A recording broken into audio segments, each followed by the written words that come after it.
X-Lo. X-Lo sur le 16 gagne. wàccaay bi. barke Rasulullah. C'est le 100% avec Talfa. Talfa. quel champion.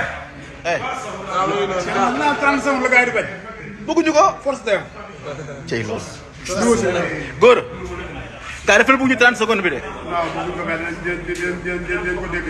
aha incha allah. jeex na. bu ko ragal bool. waaw gaa defal bu ñu 30% bi de. waaw. 30 secondes yi daa bëri. barke Rasulullah. ma ko jox ma def ko 5. 5. cey loolu. waaw man tàggatoo day ñëw. barke Rasulullah. yaaram ngay ngi noonu. laay pitaago gën a ngi nii. oh ki waral bis bee ngi nii. Franc xam nga lu ko jaaxal ñoom bëgguñu 30 secondes bi quoi moo leen déranger.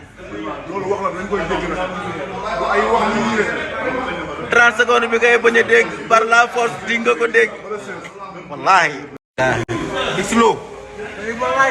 X-Lo sur le 16 gagne. wàccaay bi. barke Rasulullah. C'est le 100% avec Talfa. Talfa. quel champion. am naa 30 secondes la gars yi di bañ.